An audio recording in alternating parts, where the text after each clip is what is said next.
Mishnah.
Okay, Gobblers, it's your turn.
Hello, everybody.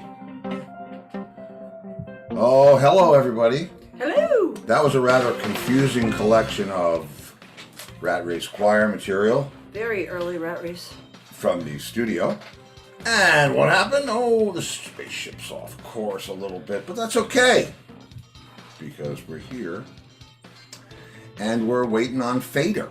We're here with the children of the lawn. That's right, the children of the lawn.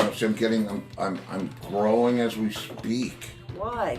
Because I messed all these camera angles up before, and I have to fix them. Okay. Otherwise, it doesn't look right. You know me. Yes, I Do you know do. me? Yes, I do. I think you do. Yes, I do. Okay, so I don't know how much of that one might have heard, and I think I originally. Why is that happening? Gosh, it's just not. I don't know, but we had a nice, gloomy, chilly, rainy day We today. did have a nice, gloomy, chilly, rainy day today. Angus wasn't thrilled about it because he was doing whatever he was doing. Because he was wearing shorts.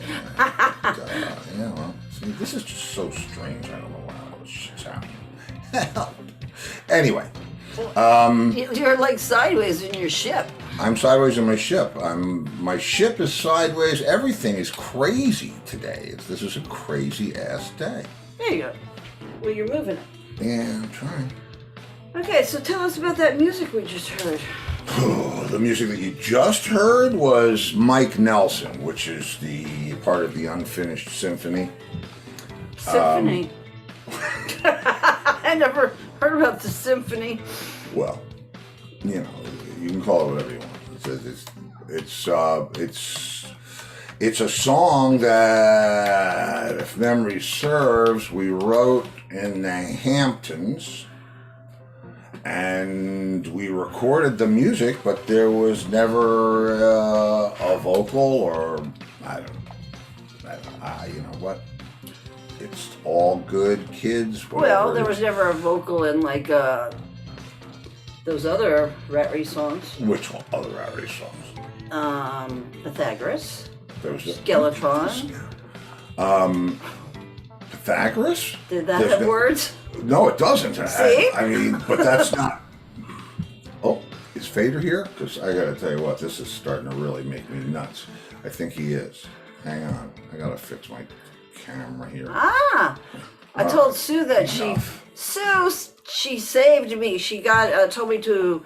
I had the ink from our printer all over my hands, black, and I couldn't get it out with anything. And she told me to use soap water and bleach, and it came off like magic. Yeah, the peeps know the secrets. They know Yes. the secrets. Right. Fader in the house. Fader's in the house. Fader in the house. Hey, Fader. Yo, dude. What's up, guys and gals? You are up. Actually, the music's up and I'm turning it down. Oh, Glenn's Music a is Goran. down. Hey, Glenn. Glenn is in the room? Oh, of course he would show up for part 3 of me. It must be Hey, snowing in Pennsylvania. so, dude. Dude, Yeah. are we still in the intro, or are we? No. We live. No, we're live with the children of the lawn. We're in it. I was playing some. I decided I would go all the way back to the roots, and I played one of the very first recordings that we made as Rat Race Choir.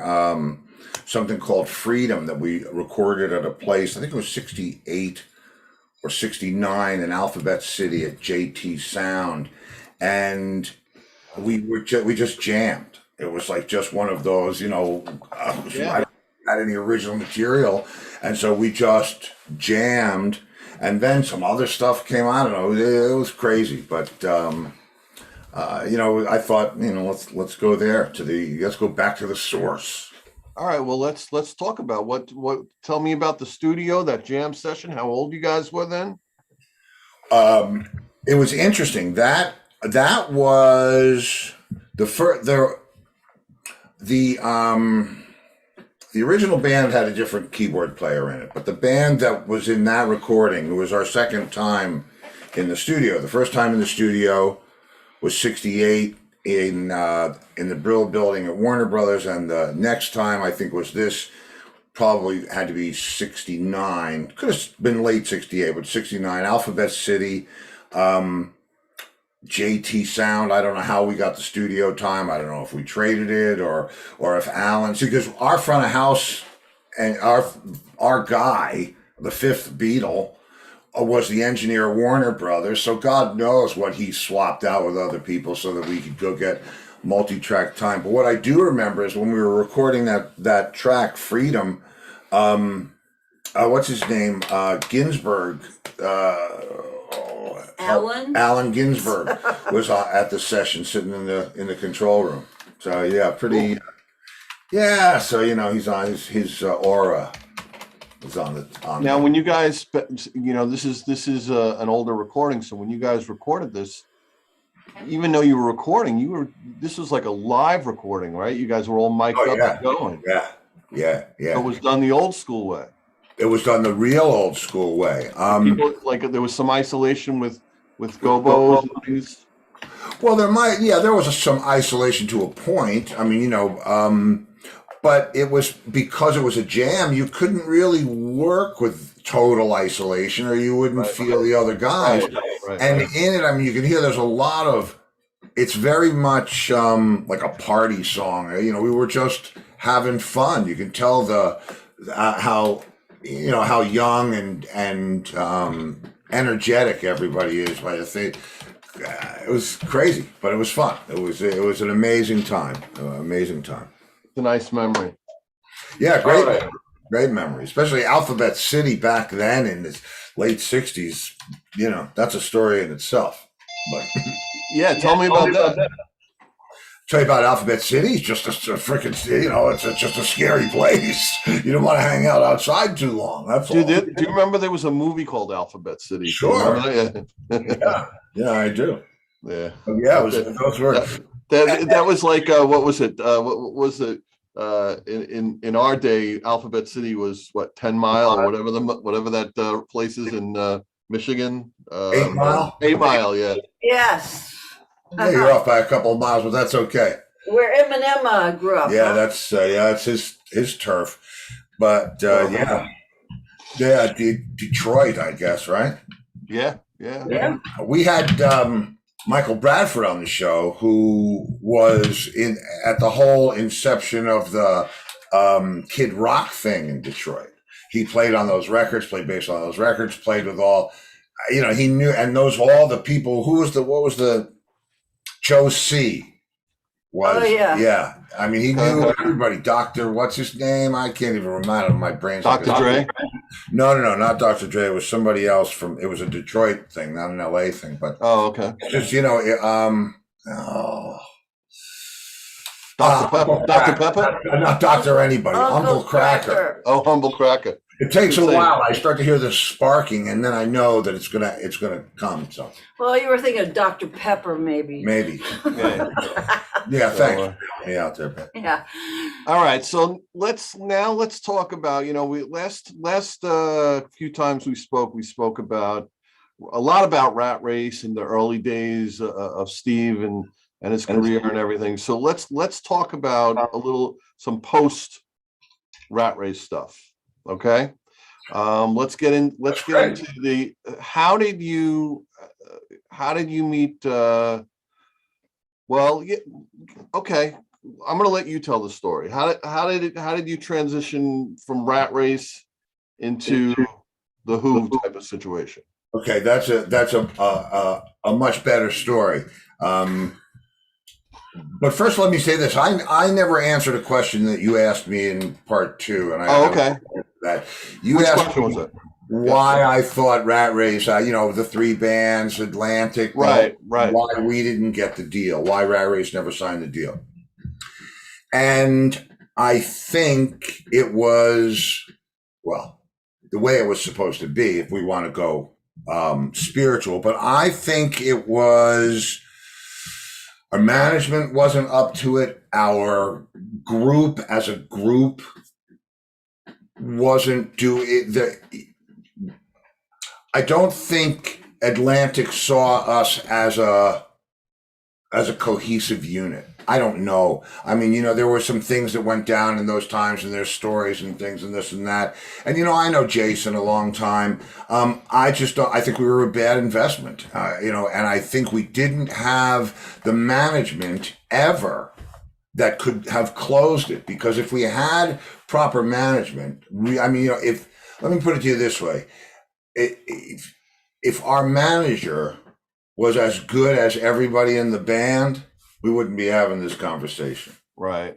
No, I understand. So, and also, I think a lot of it, it's like there, where were the Rat Race albums? Where was the Rat Race singles? Like you guys weren't putting out records and that type of thing. You know what? We did actually. We put out a 45 in, I think it was 82. Right. But that's But it was like the end of vinyl. I mean, talk about coming late to the party. And the two songs that we used, well, I shouldn't speak for the A side. Well, our manager had the brilliant, because I wrote one song and the bass player wrote the other song. And so in order not to have a competition, they made them both were the A side. I think if you have the 45 anywhere, if anybody has it, I think both sides are the A side, which that speaks to so much about what was going on in those years that it doesn't matter. But I think you can't argue that Dave's song, that the A side, what should have justifiably really been the A side. I mean, he wrote a hit song. It just wasn't a hit song for Rat Race Choir. It wasn't what. To me, Rat Race Choir should be like Emerson, Lake and Palmer. Right, I was going to say a more progressive thing. Or not Pink Floyd. That's a little too trippy. But UK. I mean, I want it to be in an aggressive thing. And Dave, like I said, Dave's song, great song, Struck by Lightning. Absolutely a hit song. I think probably we've all written a few hits in our times. It just, everybody doesn't know their hits yet. But it wasn't us. It wasn't what we did. And the two other times that we appeared on vinyl, which was on the PDH Homegrown album and DHA and a BAB. There's a couple of those homegrown albums. And they used Dance and Flame, which was a much more appropriate song, right? But all right, just to go all the way to the end of the whole thing. You said whatever happened to the record and whatever happened to this. I mean, we recorded a lot. We recorded at Minot. We recorded at Media before, we recorded at Electric Lady. We recorded at Warner Brothers. We recorded at JT Sound. We recorded, I can't even think of all the studios. Okay. And there's stuff. I mean, there's stuff that came out of all that in my mind should have been finished somehow. Something should have been done with it. But then again, is it better to I don't know. Is it better to exist in that sort of mist of whatever happened as opposed to put out that record? And what in 2017, I don't know if we talked about this last time or not. To my mind, 2018 was going to be the 50th anniversary of the band. I said we should get everything that we ever recorded and either finish it, put it out the way it is, do whatever it is, and use that 40th anniversary that we played with Zebra to announce our 50th anniversary and the tour to go with it. Yeah, and I remember even you and I were talking for a brief time. By the way, I'm getting a weird echo. I don't know why that is. Is it from me? No, I'm hearing myself back. Now I'm not. Okay. But you and I were talking back then when we originally met. By the way, if you hear me, it's because I'm getting an echo. I don't know. I don't hear you at an echo. Yeah, I don't hear the echo. I don't. Okay. If I have to disconnect and come back, maybe I will. But all right. Anyway, we were talking after that show. I had recorded a lot of that show, and we were talking. perhaps maybe putting something out from that.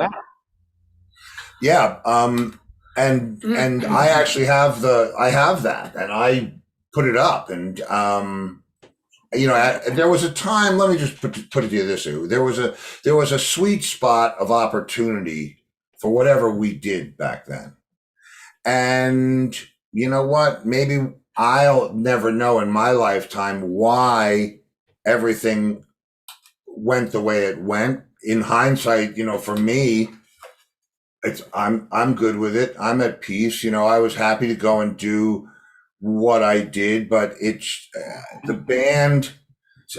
I think it would be better that the band didn't do anything half-assed rather than not do something all the way. I thought that we were Led Zeppelin. I thought that we were as good as anybody in the world, and I thought we deserved to be playing those places and putting out records that way. That's what I wanted to do. Right. But why? Because. So listen. It went the way it went, but you guys, obviously made a lasting mark. I mean, you can't erase it. No, and nor and I think, to be honest with you, given the circumstances that nothing really was ever released, it sort of kind of bolsters up that. It's like a mystical thing to it. Yeah, and to be honest with you, I'm good with that. I would rather. When I have guys on the show that know the band and they say, inadvertently they're in a dressing room and it's like, well, who's the best band you ever saw? And who's the best? And, they all say, we're their answer to, well, you're just, and I'm happy to be in that band. That's the band I want to be in. I want to be in the band that you're saying, oh yeah, my dad can beat up your dad. Right. My dad plays his ass off. So I get it. And as far as and let me tell you this, the transition happened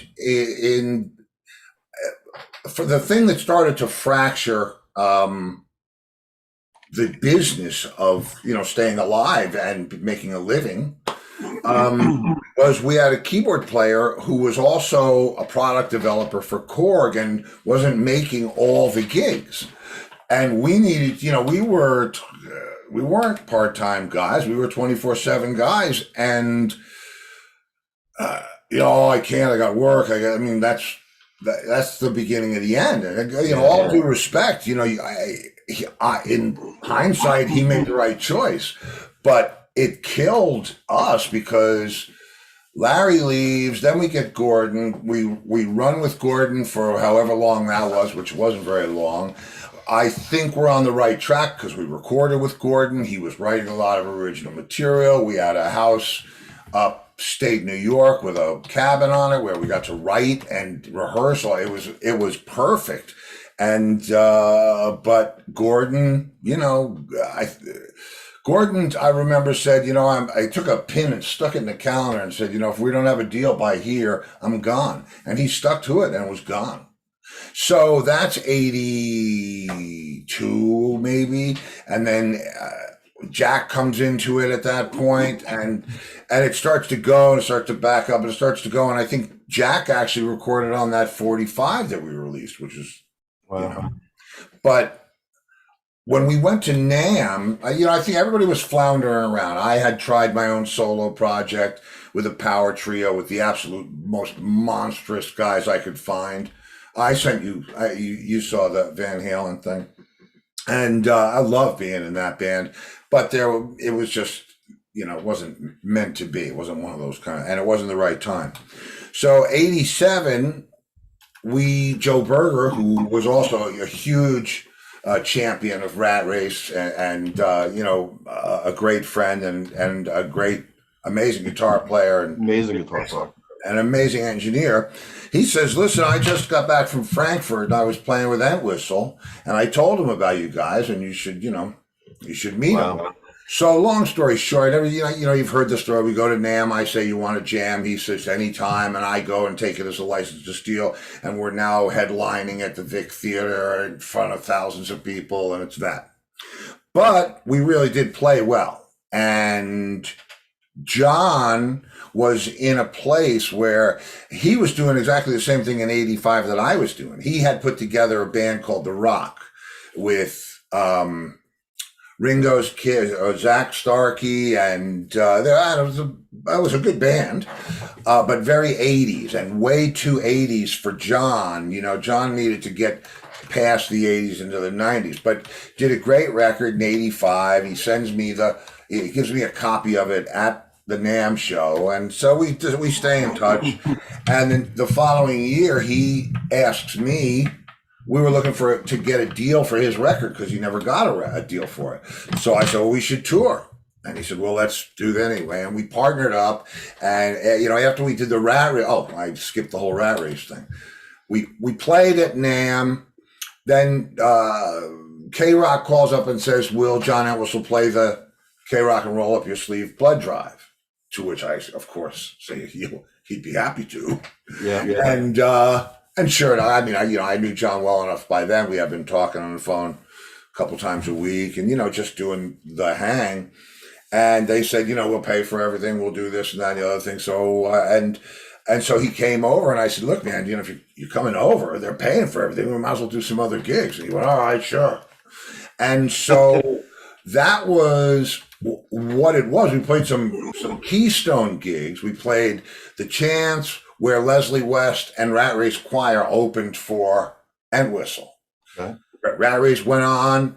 Mark left the stage. Leslie would come out. We'd do the mountain set. Leslie would leave. John would come out. Dave would go over, and Mark would come back. We'd do the Who's, whatever. And we did a couple of those. But we did a whole bunch of, hey, man, let's just go play. And it was pretty amazing. But John, I don't know whether it's because he wanted for us to be in our own band together or what, but he didn't get on with those. He could feel the tension. He was in the Who. That's like that's like going into like a federal penitentiary and saying, anybody know anything about breaking the law in here? And the tension on that tour was so thick you could cut it with a knife because here's John. We had the bond. Talking on the phone, doing this and that. Right. And so now he was going to be alone. He said, you everywhere I go, you go with me. I said, no problem, man. I'll go with you. And I know my place. I know what it is. I know how it is. I know what we do. And I couldn't, at that point, I couldn't afford to run with him. The guy's like, but I had to, and the tour had to handle it. So if he wanted me to stay in a certain place and we had to stay there, that's what we had to do. And it just didn't go down very well with the other guys. And there was a lot of friction, a lot of tension. So the following year, he said, let's do something. And it kind of happened from there, and the thing is, if he had come into that situation with Rat Race and it had been the most glorious musical situation that he could have ever imagined, he'd still be in it, or whatever that would have been. But listen, it still went a good way. How many? It went the way it was supposed to go. Yeah, There's no question. There's no question. And now, how many years were you guys in the band? You and him in the band together on Entwistle? Well, we knew each other 15 years to the day. And we toured in '87 with Rat Race, in '88 with The Rock. We did some one-off shows in 90, 91. And then we put the real John Entwistle band together in the mid-90s and played out till the end of his life. We were, connected for 15 years, but the hardcore music part of it, it was a long time because I mean we really got to know each other as players. You know what I mean? I really got to. We had such a great communication on the stage. It was so very easy for us to decide to go somewhere with a look or a gesture and so it was just natural. I mean, it was really. I knew. I mean, I don't think there was any. There was a question. connection. There's a certain connection that when you really have that, it's like a mojo connection that you have with somebody. Not a lot of people get to that point, but when you have that, you know what the other person's going to do. You know what they want. You know where they want to go, and vice versa. It's incredible. Yeah. I know because I have that with my drummer, so I know that's that. Okay, It's a great thing to have. Lori Richardson is getting echo. Lori Richardson is getting in. Yeah. I'm going to hang up and call right back. Let me just do Go that. ahead. I'll just be right here. Yeah. Okay, 2 seconds. You know what? I'll play the commercial. So when you come back to commercial, Yeah.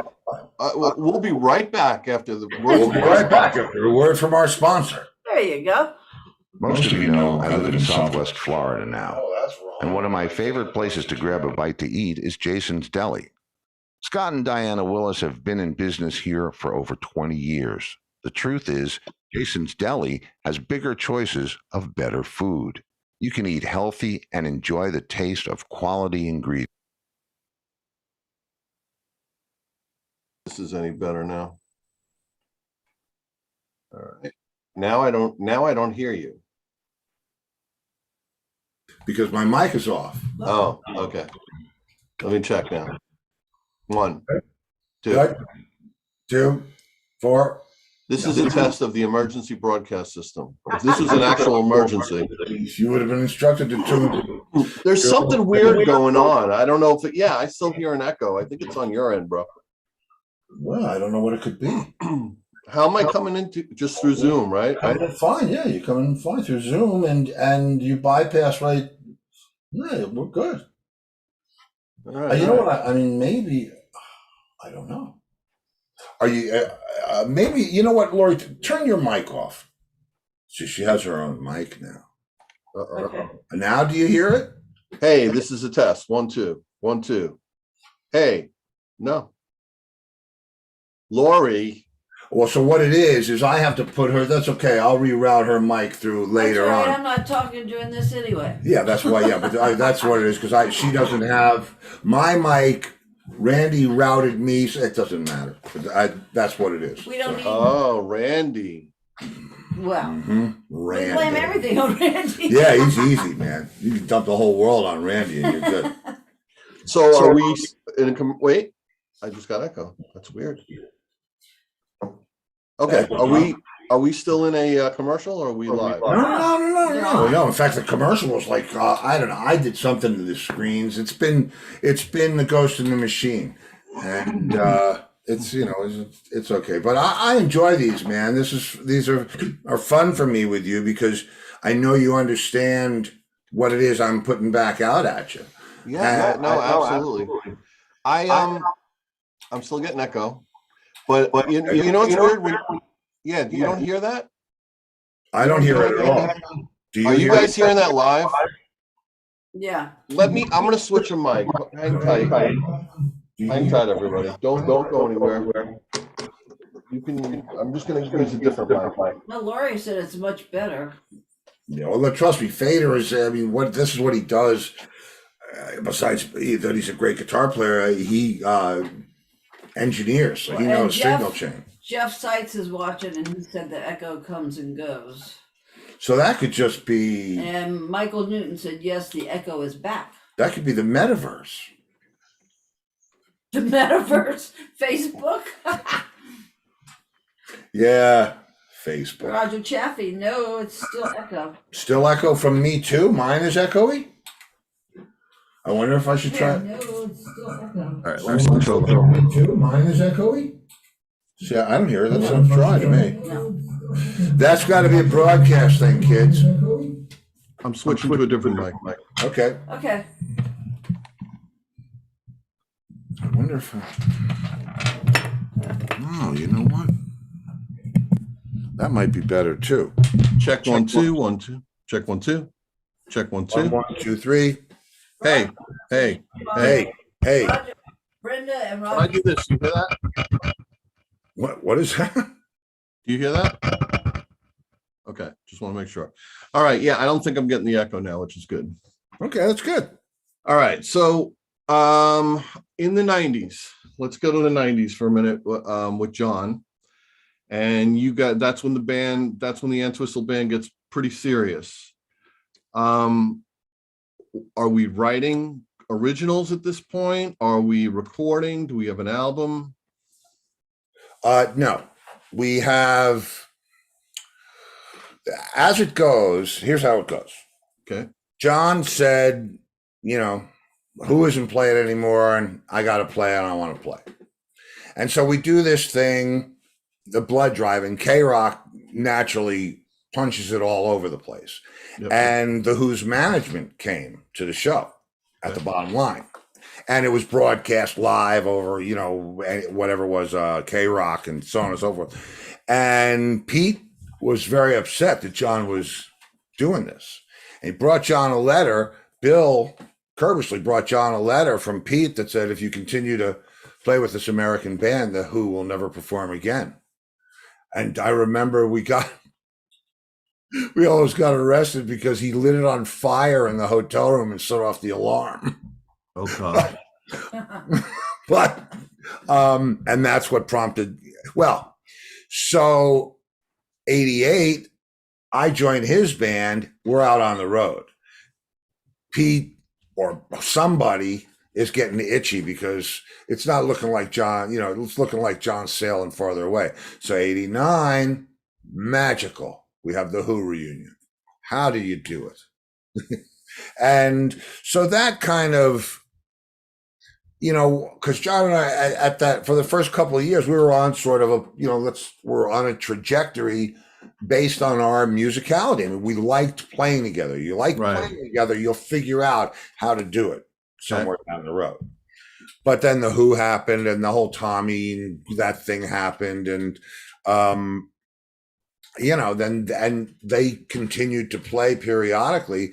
But once that happened, and then John could see he wasn't going to go out and do this, that, and the other thing, he called me up and said, listen, let's do this right. And let's do it right. Let's go for it. Let's write some music. Let's record some music. Let's do a live album. Let's, we're great together live. Let's go play and, find us some guys, which I did. I went out and found what at the end of the day, in that moment was the greatest band I could have found. It was perfect guys. And when it was good and it was nothing could touch it. It felt like it had the fury of the original Live at Leeds. I mean, I'm not saying that we were the Who, but I'm talking about the intensity and the drive, and the goal of the band was just to crush it. And we did that, man. And so John liked doing that. And I guess, he went back to the Who and it wasn't quite the same because now they have all these sound restrictions and it's, no one can play over 110 dB or whatever it is. And Pete tries being in glass and it's, you can't pretend to be driving a tank. You're either driving a tank with a big gun or you're not. And John wanted to do it the way John wanted to do it, which is the way John always wanted to do it. And their taste, had changed. Not that they didn't want to rock, because they still rock their asses off, but and I don't know whether this is something that I think about all the time. I don't know whether it's got to do with the friendship or not. I mean, it's like, do you have better sex when you love the person you're with, or is it better when it's just physically, you know what I'm saying? And so how do you recreate, whether it's Rat Race or the Who or Led Zeppelin, how do you recreate that dynamic that made everybody come to that apex at the same time if it's not that way anymore? And John just, he loved the Who. I mean, he loved what's not to love. Well, he loved what he did in the Who, but he also found that that there was more, that he wanted to do, and that's Well, let me ask you this. Now let's talk about that. So a lot of big musicians like that, that are on that level, stadium type musicians and bands. The biggest audience I think I ever played to is like between 2,500 and 3,000 people. And, I played a bunch of those shows when I had that Zeppelin tribute band. And I'm going to tell you, it's a lot of fun, and the energy, it's a different kind of energy. And, again, I've never played the $50,000 people venues or the big, I've never, I've been to them, but I've never played on a stage like that. But I will tell you, and this, I'm getting to a point here, that when I play a club that holds, let's say, 200 to 300 people, and it's filled up, it's tight, the sound is great, there's a certain type of feel and intimacy to that I like better. That I really, there's a connection that you can really connect with people, I think, on a different way than you can when you're playing at a big giant venue like that. Well, I thought, all right, well, when I started playing with John, and I was playing with Leslie at the time too, Leslie West, and we were playing big places. I'm thinking, man, I can't wait to play Madison Square Garden or whatever. By the way, the heck with Corky, Len. Go ahead. And I want to do all these things, and it's all exciting, and to play for 25,000 people. And then when we did some of the tours where we did Abbey Road, which supposedly we played to 1 million people in Grant Park for that festival weekend. I mean, you're not really playing for 1 million people, but you're on stage and you can see people as far as the eye can see. And Woodstock was 300,000. And I was really, I think Woodstock is where it turned for me, because I loved playing clubs. I loved playing Speaks with a capacity of 1,100 people, and there were 1,400 people in there, and it was cranked, and it was hot, and it was what it was supposed to be, and I really wanted to get what I really didn't realize is how much better it is to perform under those circumstances. And where I realized it was touring with John, he had more fun playing to 500 people than to 500,000. I mean, the guy did Wembley. Yeah, so what? And somebody said to him in an interview, what's your favorite thing about, what do you like about playing these clubs? And he said, I like to see the look on people's faces. Yeah, I get that. Blow their head off. No, but he's got, when you're up on stage and you got lights blasting at you and you can't see any, it's hard to, you're right. Who's out there? Who am I playing to? It's hard to make that connection. And the thing about that is, it's if you're on a huge stage, and I've played on as big a stage as there is, and you're all spread out, you have all 9,000 marshals and monitors everywhere. You can't do that jamming thing. You can't do that trading thing. You'll see anytime you ever watch a video of the John Entwistle Band in that furious, there's a couple of festival videos out here and there. You'll see anytime John and I want to play together, he walks over to the drums and he's staring right in my face, and we're playing together. It's no good if he's 40 feet away and right.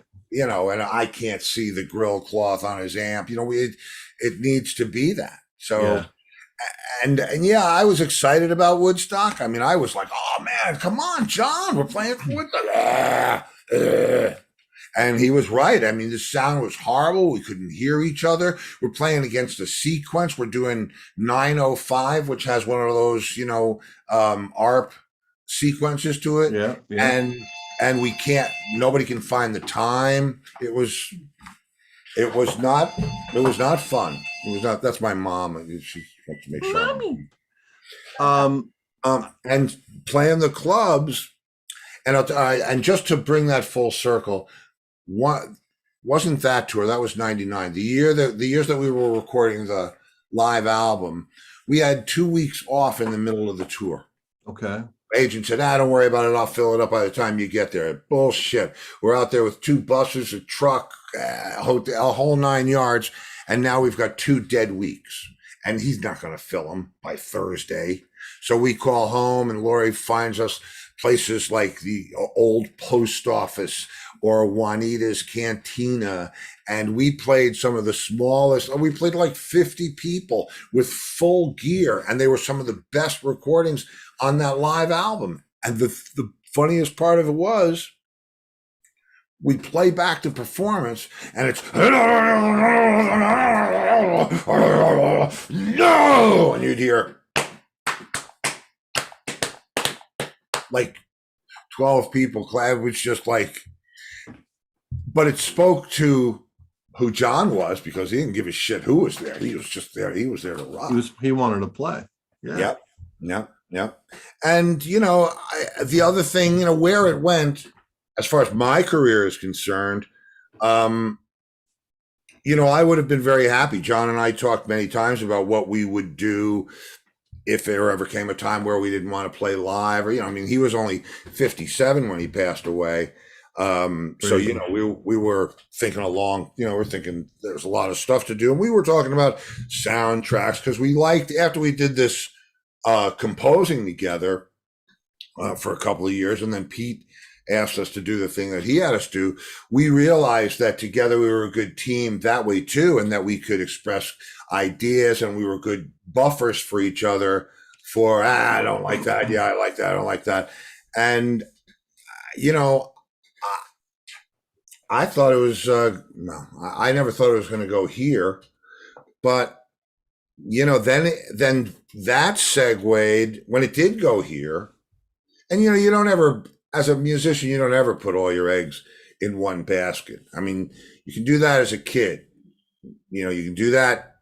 That's why I did in Rat Race Choir. I'd never even thought about being in another band or who else I would play with, or, it was never about that. That's like. Well, now the viewers, the Who are going out on tour like next month. So everybody's like, some people knew about it, some people didn't know about it, some are shocked, some aren't. So yeah, the Who are touring. Yeah. Tour dates are. And coincidentally, John Entwistle's releasing a new album. How's that?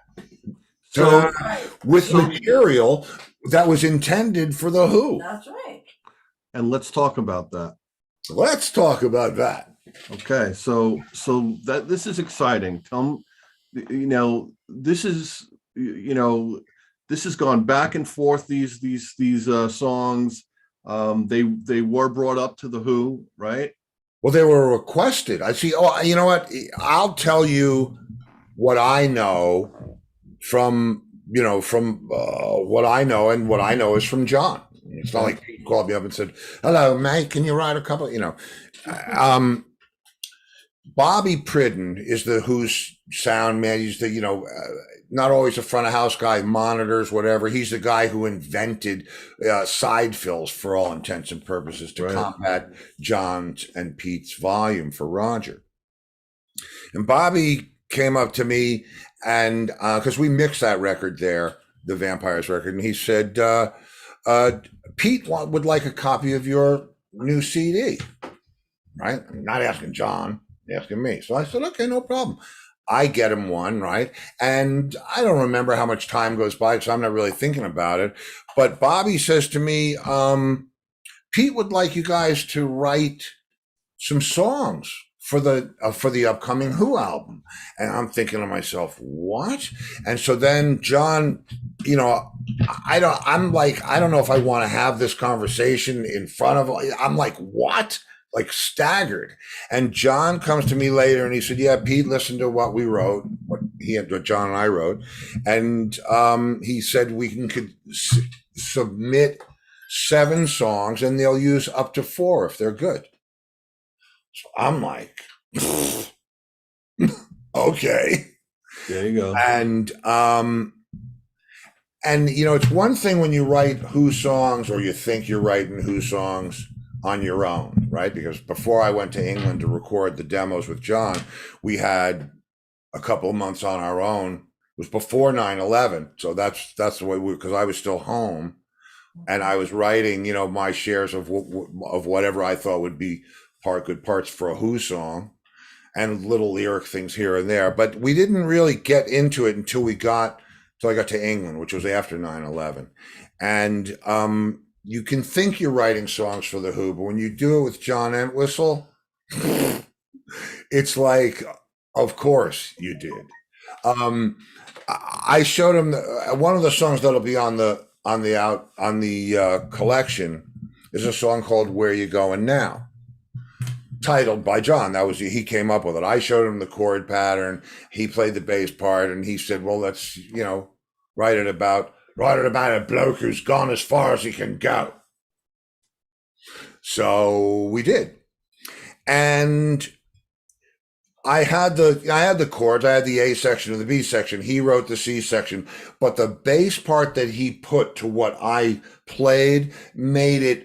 All of a sudden, it went from Steve trying to write a Who song to holy shit, this sounds like a Who song because of what John's bass. The chemical. Holy shit! And it was so obvious, and he said, this is a good one. And then we did another one called Life Goes On, which ironically the last song we ever wrote together before life didn't go on. And,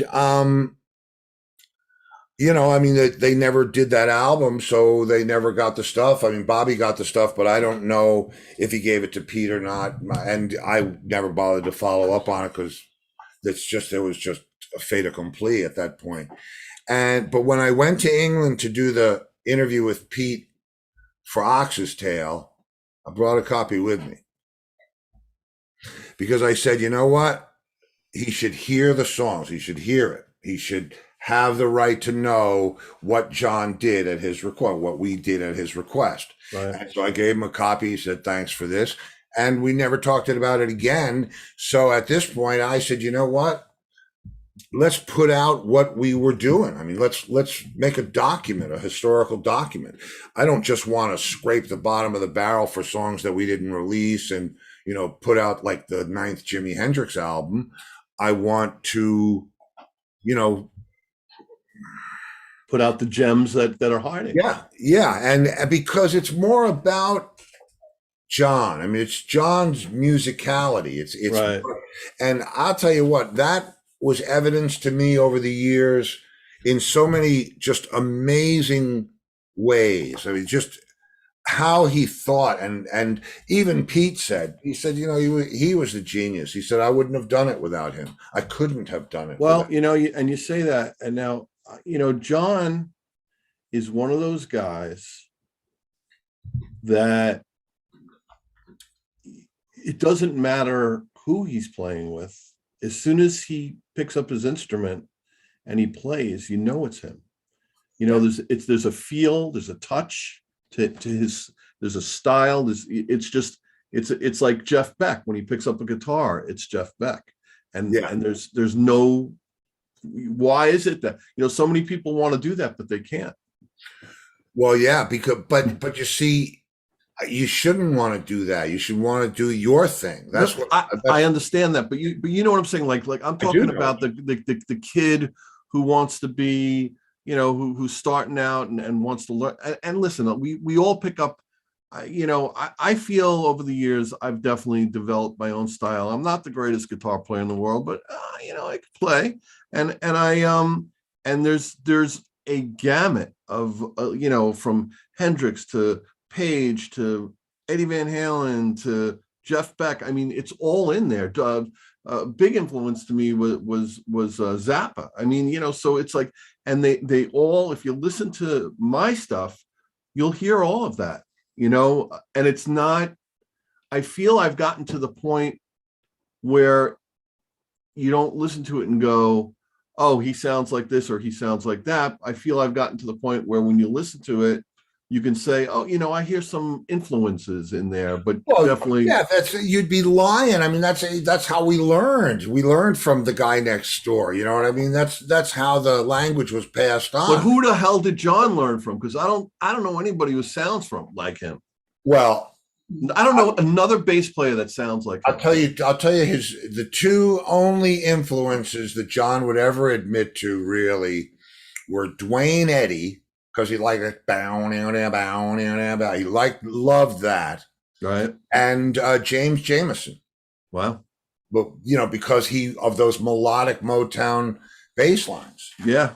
I mean, you said Jen Whistle, who's your favorite bass player? He'd say, I am. And hey, you know what? I agree. You're mine too. That's But funny. That's funny. yeah, but he had a lot of things like that, and he was so solid in who he was. You say to him, John, you have 300 basses. Which one's your favorite? And would say the one I'm playing tonight.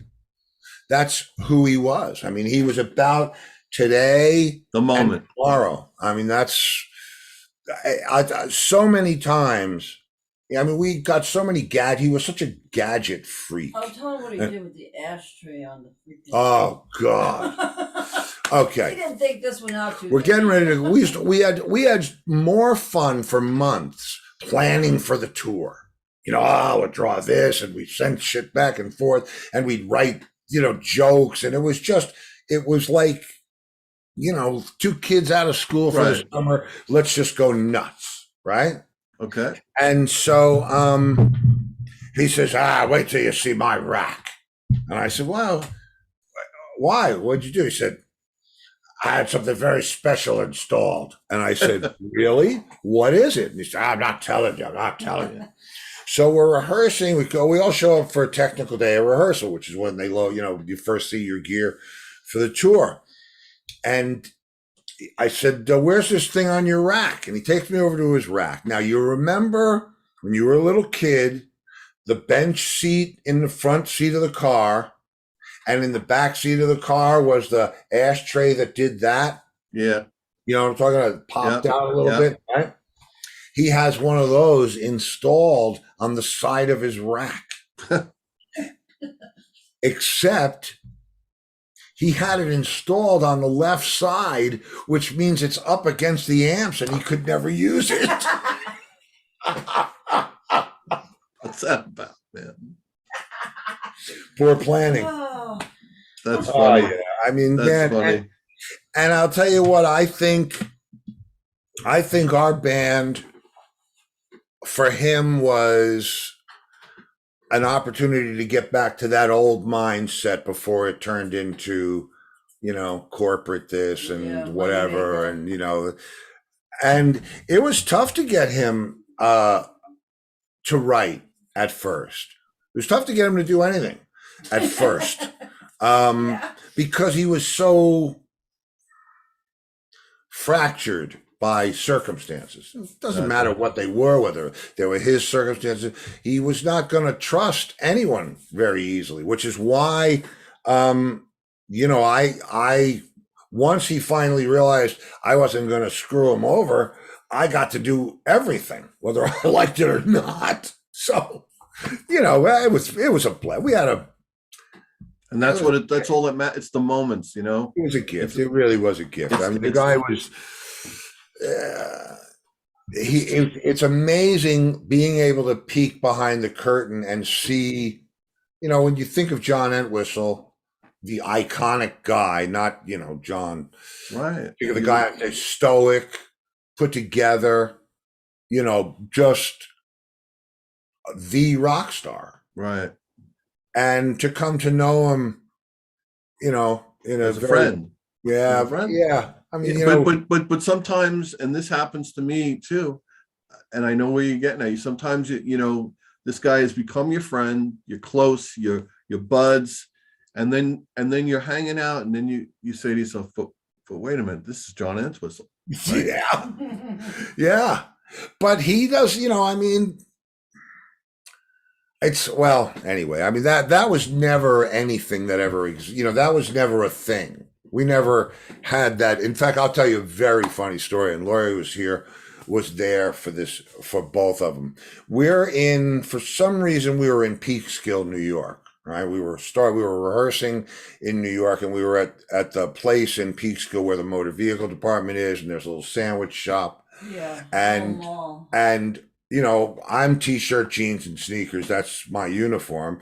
And Lori's not far off of that. And Entwistle is leather coat, Western shirt, diamond spider, hair Cuban just so, heels. Cuban heel beetle boots made out of suede, and black Wrangler jeans with some sort of exotic belt. So he's blending. So he's like, and we're I don't remember why we were there. It doesn't matter. We were getting some kind of paperwork.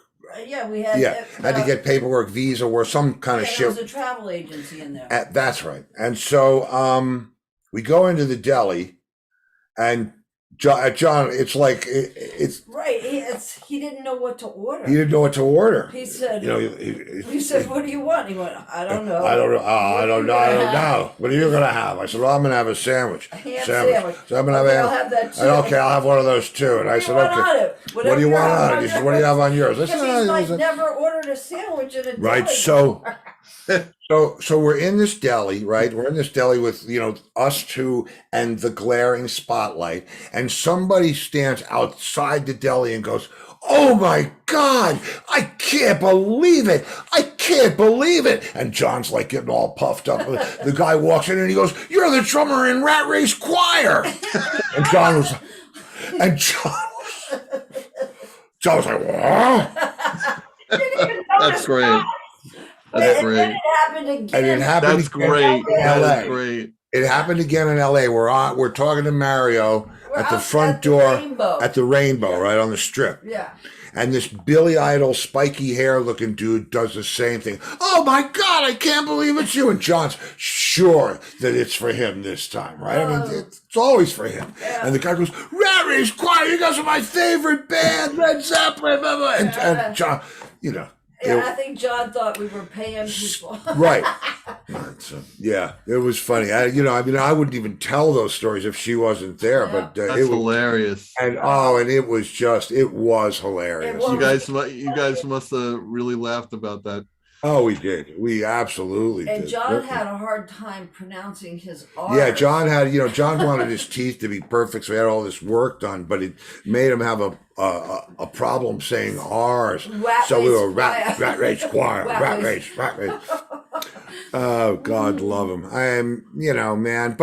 And those years, I mean, there were the interesting thing that happened during that time is I never took off the parachute. With Rat Race, I wasn't wearing a parachute. Rat Race, I was in, this was it. This is, forever until it's not, and there you go. But with John, because there was the Who, I had to have a parachute. Yeah. And for a while, that parachute was Leslie. Touring with Leslie was, as long as I was making him money, he couldn't bust my balls or make my life bad. So it was, it was, and I loved Leslie right up until the last day. But, Phenomenal, Leslie West. Yeah, but he was his brother Larry used to, because he couldn't really yell at me because you're going to yell at me. I'm not going to work with you anymore. And you're not making however much money I'm making you every week. Right. So he used to go and complain to Larry, his brother, who was the bass player in the Vagrants. And he said, "You know what? Luongo's your karma." So I'm Leslie West's karma. That's right. Oh man. Anyway, this is so much fun for me because I really do get to look at my career, because my career is my life. It's not like I was a stockbroker who lived in Connecticut on the weekend. This is what it is. And so to look back over it, And it's pretty amazing. Yeah. Pretty amazing, and my friend. It's a gift. It's all been a gift. And yeah, there's times when I can sit back and go, holy shit. And then there are other times where you have to just say, well, this is the way it's supposed to be. But yeah, man, it's great. I mean, I think the biggest thing that amazed you is he was asked to write and give the eulogy at John's memorial service. I'm mixing, London. and like I said about taking off the parachute, I'm at Brandon Post Productions and I'm mixing the Torque record, right? Because Mark and I, when I knew John was going out with the Who in '02, I knew that I'd be earning my partnership money from whatever we did, but I'm not going to be out on the road, so I can do all this other stuff. And that's when Mark and I reconnected and started writing the stuff for the Torque album. But when where was I going with all this? The eulogy. Torque was sort of my parachute, which it wound up actually being. But when John died, when he actually died, I was mixing the Torque, because now I realized the Torque record was going to be it. And I get a call in the studio from Bill Kerbersley, who's manager. And he said, I've been speaking to the boys, and I talked to John's mom and to Chris, his son, and we all think that we'd like you to write and read the eulogy as memorial service. Now, out of all the people in the world, yeah. Wow. What an honor, right? I mean, and it's stunning. It's still, the whole thing stuns me. There are times when I walk along and I just say, man, yeah, this is just what it is. John Entwistle, Chris Squire, AC/DC, Billy, whatever it was that I did. But then there are other times where I go back to that, a record buying kid that's like, what? Yeah. And so it's a gift to be able to walk on both sides of that street, man. I'm for sure. So tell me, where are we at with the music right now, and when can we really think this project, this amazing work is going to be available to us? Well, we're doing it in 2 volumes, and there are a couple of demos. We did 4 demos for the Who that we liked. We never finished them, so I'm going to try to share those. There's going to be volume 1 and volume 2, so I'm going to try to share some of the demo work equally between those 2. There are so many live shows with incredible bass solos. So we're going to do a board mix section of the best performances from wherever it was, Oleath, Kansas, as long as it rocks. And then, the vampire stuff, I have unreleased a song that we wrote, called I Wouldn't Sleep With You. It was a little too racy for the kids' television show that wound up buying the rest of the catalog, and we had to rewrite lyrics. So I get to go back on a song like Left for Dead, where we weren't allowed to talk about guns or sex or anything like that, and go back to the original version where we did talk about those things. And so I can have, so that's fun.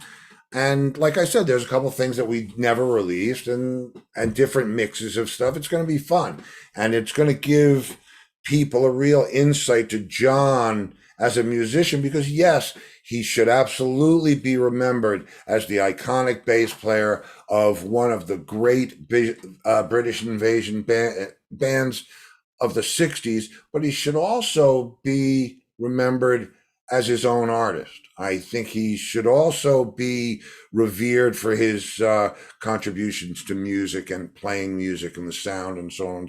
So, I'm going to get as close as I can. That's really nice. Do volumes. Yeah, it'll be fun. So you think we'll see that in 2022? Oh, you'll see it. Yeah, you'll see it before the seasons change too many times. That'll be great. Sure. Yeah, because Charlie, the guys at Deco, they want to put it out as quickly as possible, and I want it out too, because if the Who are going to tour it, so the first volume 1 will be out. Yeah. I'd say, I hope within the next month or 2. He's been working on it. Yeah, I work on it every day. So and it's just deciding what I want to do with the stuff that's incomplete. I don't want to call anybody from my past to come and do anything. Guys that I've worked with, I've already worked with them all. I want to find maybe some new guys and finish a couple of these songs the way John would want them finished. And it's going to be a great journey, and that'll be volume 2 stuff, because it's going to take a while to sort all that out. But cool, man. And we need to find a working DAT machine. Yeah, we still need to. You don't have a working DAT machine, do you? Oh, no fair. It does. Well. Uh-huh. So what, I have to send my DATs to you and you'll digitize them for me, or you want? Sure. Or if, yeah, I mean, whatever. You want me to send you the DAT machine? I'll send you the DAT machine. If you send me the DAT machine, I will dance around, and I will, believe me, I will go. You send me the DAT machine. You'll I'll dance send. you'll dance a jig live on the show.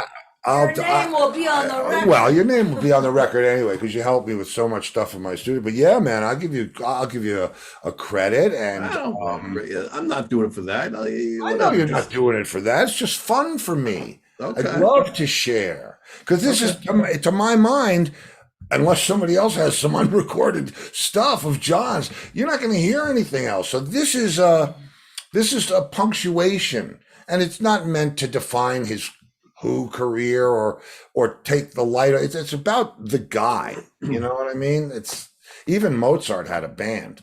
You know. So we'll talk off camera, but I'll send you. I'll bubble wrap it up, put it in a box, and send it to you. Use it as long as you need, and you send it back. Oh man, wait! That's like.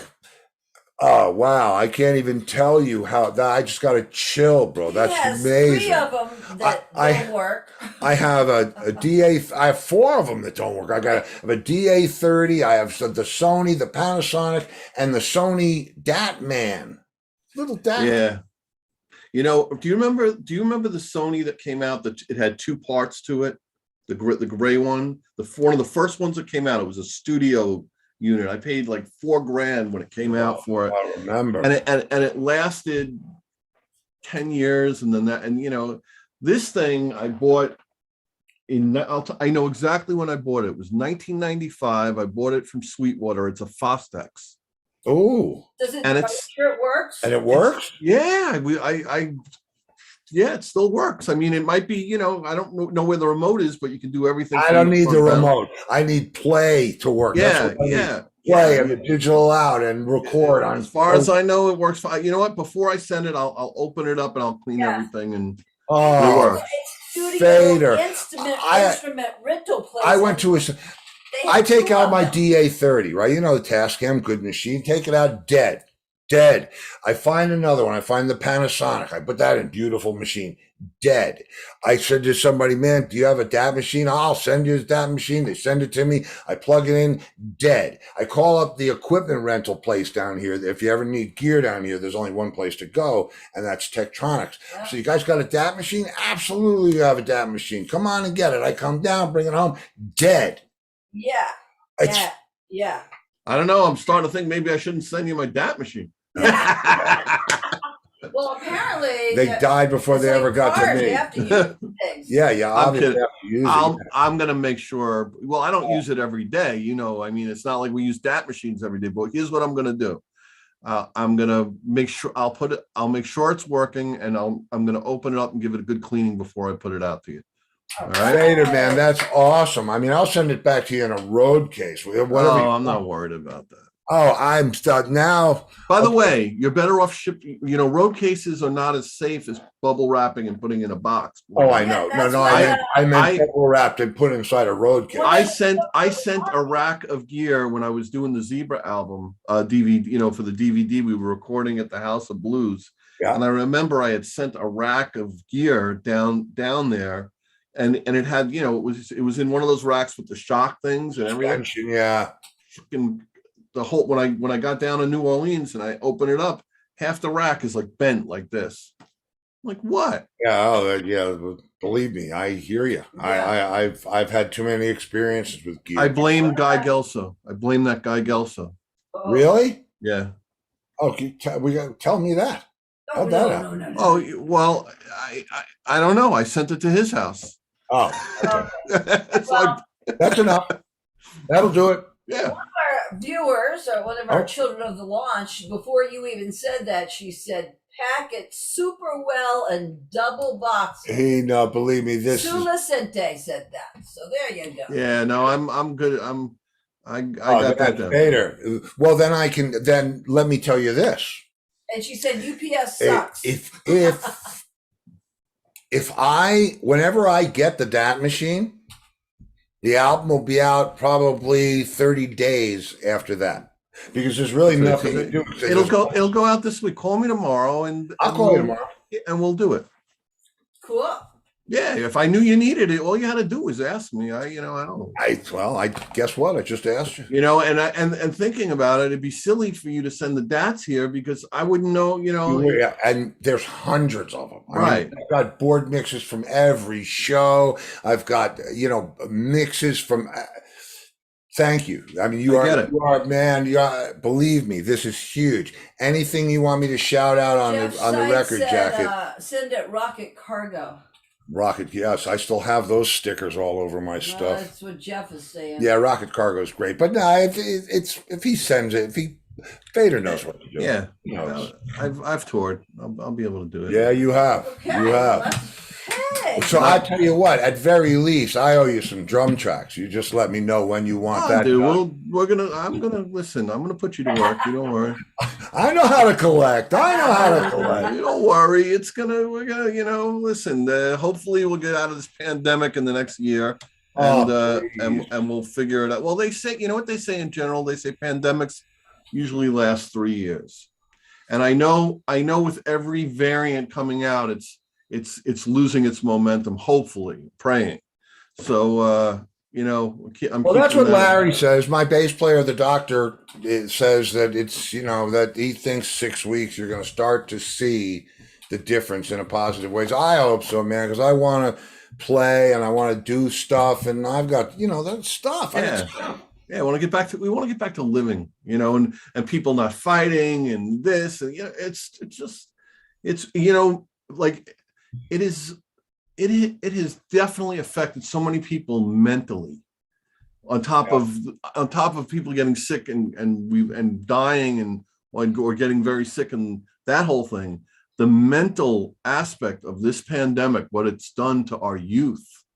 Well, I say that all the time. I don't know if this had happened in my heyday in like the 70s. I don't know.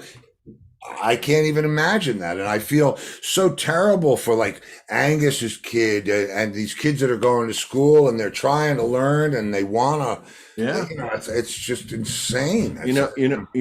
My kids had just graduated, I have twins. They had just graduated college at the beginning, but my daughter wanted to go back for her master's, and it's, and the field she's in puts her in nursing homes. She's an art and music therapist. So she's not doing it right now. You can't do that, man. So there'll be plenty of need for it. So and they say, listen, this is always fun, bro. I'm gonna.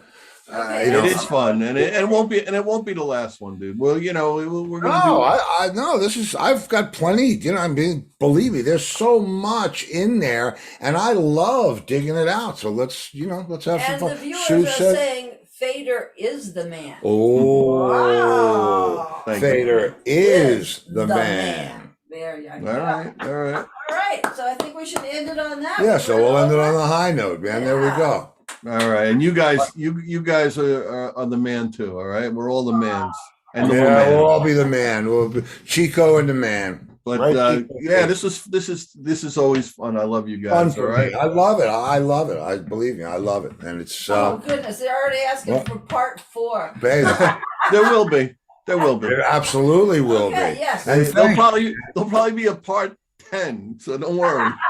Hey, you know what? If that's what it takes, that's what it takes. I know I'm enjoying it. If they're enjoying it and you're enjoying it, then what else do we need to know? Exactly.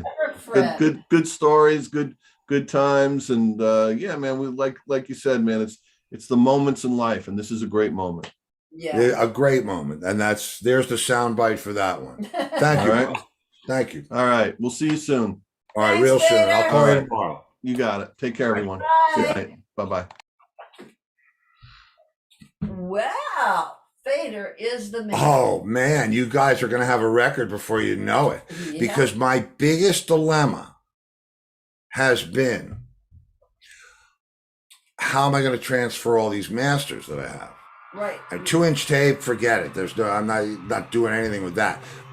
but now, And the guy who was gonna fix the DAP machine down here, his father is ill, so he yeah. is. So I can't pressure him, Anthony. And Everything for a reason. I'm glad I spoke wow, up. so you guys got a record coming. I'm good, Charlie. If you're watching, there's the answer. There you go. Get those.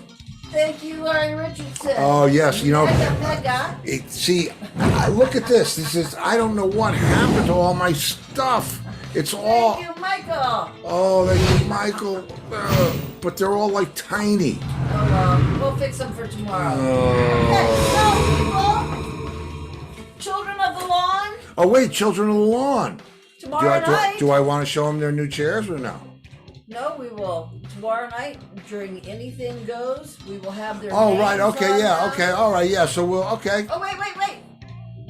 Let's get our songs for tomorrow. Mark Visconti. Oh, we have Mark requests. Visconti already said, I would like to hear Rat Race Choir 7 Rays. I was going to ask for Dance in Flame, but Laurie, I know you don't like it. So thank you, Mark, for that. So Mark Visconti will get 7 Rays. 7 Rays, okay. Mm-hmm. What else we got, people, for tomorrow night? What do you Yeah, wanna anybody see? else? What do you want to hear?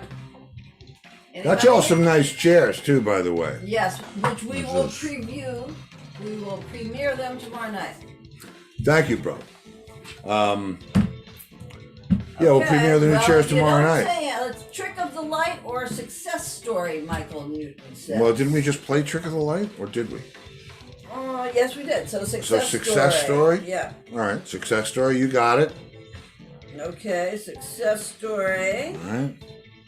Yeah, they're all like freaking out because they're realizing the Who are going Oh, out on tour next month. I wonder who's going. I know. It's with an orchestra.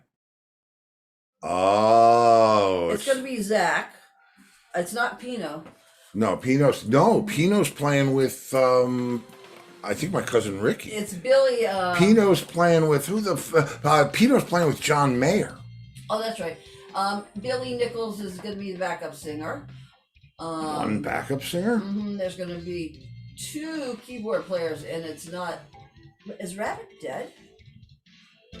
Is Rabbit dead? I Yeah. think Rabbit might. I don't know. Okay. It's not going to be Anton- him. Is it going to be John? What's his name? The other one? The guy that we know? No. Anton Jutner says anything from the Entwistle Band, and Kitty Tiger said Success Story is a great one. Okay. And Tim McCullen says Heaven and Hell. Oh, Heaven and Hell. Okay, so it looks like a lot of Entwistle Band. Well, listen, it's the right time of year for it. Yeah. And I'll tell you what, guys, Fader sends me this DAT machine. You're going to have a new end whistle record before you know it. And I'm very excited about that. Yeah, well, he's going to send it. Oh, I know he's going to send it. Okay, and Kitty said surprise me with a song. Who said? Kitty. Oh, Kitty, okay. Sue said some song with Todd Rundgren. Okay. Oh, with Todd running. Yeah, Okay, we yeah, I'll have to- find one with Todd. Okay. Oh, yeah. Probably, hello, it's Todd. Okay then. Okay. All right, guys. So All right, you guys. Tomorrow night, you know what it is. Anything goes, and your requests. That's So, right. If I don't see you in the future, I'll see you in the pasture. Good night, everybody. Oh, look, that's even messed up too. Oh, God, you guys. Yeah, I'll take this away. Bye. I promise I'll fix it by tomorrow.